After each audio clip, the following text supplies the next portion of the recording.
5 फरवरी को प्रधानमंत्री मोदी महाकुंभ में संगम स्नान करेंगे और ऐसी खबरें मीडिया में घूम रही हैं। लेकिन उसी दिन वोटों के महाकुंभ में भी दिल्ली अपना सरताज चुनेगी। लेकिन उससे पहले प्रधानमंत्री मोदी ने दिल्ली में जनसभा की। दिल्ली से चलते हुए वैसे यमुना प्रयागराज में ही गंगा में मिलती है और संगम बनता है। इसीलिए इस वक्त दिल्ली में यमुना का पानी और प्रयागराज में कुंभ स्नान दोनों ही हेडलाइन बने हुए हैं। सुबह ही महाकुंभ में भगदड़ की खबर आई, वजह बनी ओवर क्राउडिंग। लिहाजा हादसे पर प्रधानमंत्री मोदी ने दिल्ली से अपनी संवेदनाएं प्रयागराज तक प्रेषित की हैं। और अब सबसे बड़ा सवाल यह है कि क्या दिल्ली चुनावों में प्रधानमंत्री मोदी की ये आमद 3 दशक से दिल्ली में बीजेपी के सियासी वनवास को खत्म करके सत्ता में वापसी करा पाएगी?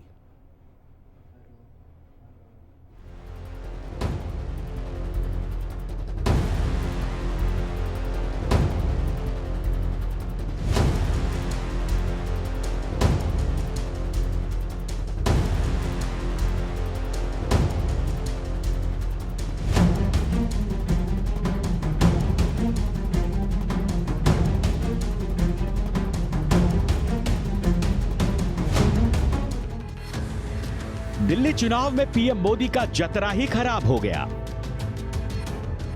रैली से पहले ही महाकुंभ में हुआ हादसा।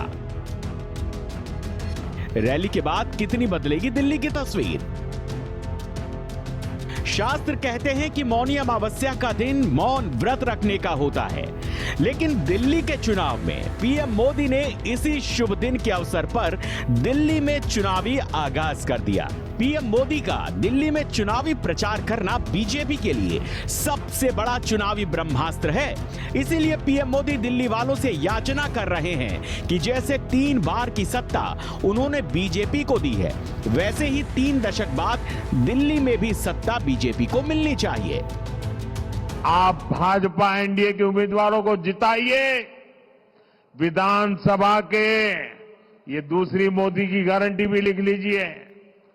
विधानसभा के पहले सत्र में ही सीएजी रिपोर्ट टेबल पर कर दी जाएगी। ये आपदा वाले इतने अहंकार में डूबे हैं कि खुद को दिल्ली के मालिक समझ बैठे हैं। इनका ये अहंकार दिल्ली की जनता इस चुनाव में तोड़ने वाली है।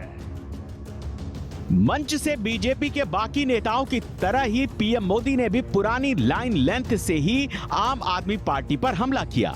भारतीय वैदिक इतिहास में लिखा गया महाकाव्य, रामायण का हो या फिर महाभारत का, दोनों में ही कहा गया कि ब्रह्मास्त्र से बड़ा घातक और सटीक हथियार आज तक संसार में नहीं बना। लेकिन दिल्ली के सियासी महाभारत में 3 बार बीजेपी का यह ब्रह्मास्त्र फेल होता हुआ नजर आया है। 2015 में पीएम मोदी ने दिल्ली में प्रचार किया, बीजेपी को कुल 3 सीटें आईं। 2020 में पीएम मोदी ने दिल्ली में प्रचार किया, बीजेपी को केवल 8 सीटें आईं। 5 साल बाद 2025 में जब यमुना में काफी पानी बह चुका है, ऐसे में एक बार फिर पीएम मोदी दिल्ली के रण में ताल ठोक रहे हैं। लेकिन इस रण में वो कामयाब किस हद तक होंगे, ये 8 फरवरी को तय हो जाएगा, जब दिल्ली में मतगणना होगी और ईवीएम खुलेंगे। क्योंकि खबर यह है कि 5 फरवरी को जब दिल्ली वाले 2025 के लिए अपनी सरकार चुनेंगे, तो पीएम मोदी महाकुंभ में संगम स्नान कर रहे होंगे और शायद मां गंगा से यही आशीर्वाद मांग रहे होंगे कि दिल्ली में मतदान के दिन भले ही मां गंगा ने उनको संगम बुलाया हो, लेकिन दिल्ली वाले ईवीएम में कमल के फूल का बटन ही दबाएं, जिससे 3 दशक पुरानी बीजेपी की सत्ता का वनवास खत्म हो सके और बीजेपी चुनावी वैतरणी पार कर जाए। पीएम मोदी भी जानते हैं कि अब भरोसा और विश्वास केवल मां गंगा से ही है, क्योंकि दिल्ली की सियासत में तो बातें जहरीली यमुना की चल रही हैं और आरोप हरियाणा पर लग रहे हैं। ऐसे में जाट वोटरों को जिंदगी की सौगंध देते हुए पीएम मोदी क्या कह रहे हैं, वो भी सुन लीजिए। हार के डर से आपदा वाले बौखला गए हैं। आप बताइए, हरियाणा के लोग दिल्ली से अलग है क्या? क्या हरियाणा वालों के परिवार, बाल बच्चे, नाते रिश्तेदार दिल्ली में नहीं रहते क्या? क्या हरियाणा के लोग अपने ही बच्चों के पानी में जहर मिला सकते हैं क्या? हरियाणा का भेजा यही पानी दिल्ली में रहने वाला हर कोई पीता है। क्या कोई ये सोच सकता है क्या कि मोदी को जहर देने के लिए हरियाणा बीजेपी की सरकार ने पानी में जहर डाल दिया? आरोप हरियाणा पर लग रहे थे तो हरियाणा के सीएम नायब सिंह सैनी भी मां यमुना का आचमन करने पहुंच गए और कैमरे के सामने मां यमुना के पानी का आचमन किया, बताने की कोशिश की हरियाणा से यमुना में जहर नहीं, जीवन देने वाला शुद्ध पानी ही आता है। केजरीवाल साहब इतना डरावना, इतना दर्द भरा और इतना ज्यादा लोगों के अंदर भय पैदा करने वाला बयान, और हरियाणा के लोगों को जिस प्रकार से उसने बयान दे करके अपमानित करने का काम किया है, दुर्भाग्यपूर्ण है। मैं आज यहाँ पर मां यमुना जी के चरणों में आया हूं और पानी बिल्कुल यहाँ से सही मात्रा में हम दिल्ली को दे रहे हैं। मैंने कहा कि वाटर रिसोर्स अथॉरिटी है, उन्होंने भी कल चेक किया है, जितना मात्रा यहाँ होनी चाहिए उतनी मात्रा यहाँ पर है, पानी स्वच्छ है। अपने इतिहास में 7 बार उजड़ने के बाद बसी दिल्ली यमुना से ही अपनी सांसों के लिए पानी लेती है, इसीलिए यमुना के किनारे दिल्ली बसती और फैलती चली गई।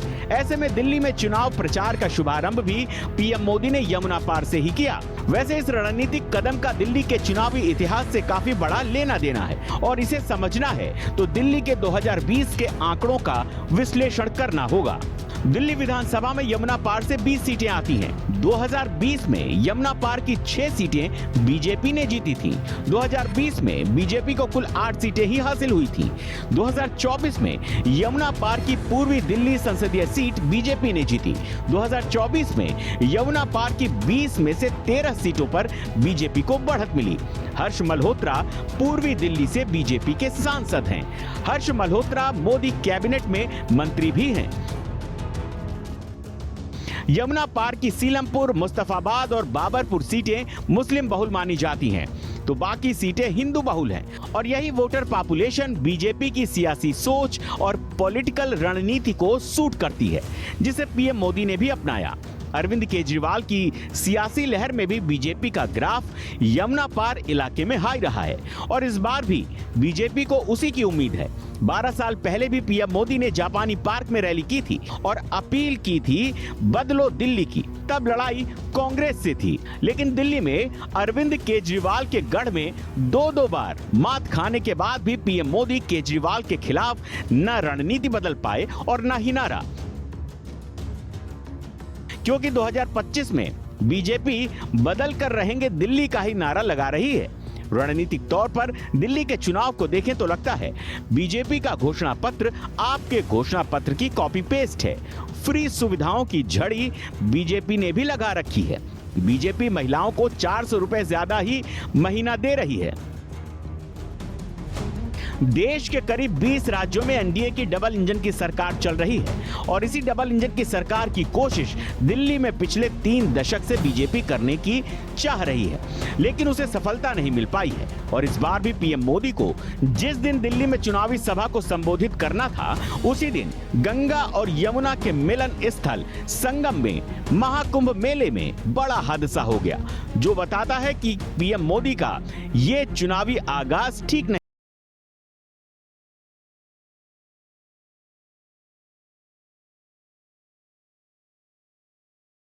कहा जाता है कि अपशकुन होने पर काम की सिद्धि नहीं होती। ऐसे में क्या 2025 में अरविंद केजरीवाल के गढ़ दिल्ली में बीजेपी का वनवास खत्म होगा? क्या दिल्ली में इस बार कमल का फूल खिलेगा? क्या इस बार दिल्ली में बीजेपी का सीएम शपथ लेगा? इन सवालों के जवाब के संकल्प की सिद्धि दिल्ली में बीजेपी के लिए अभी दूर की कौड़ी ही लगती है।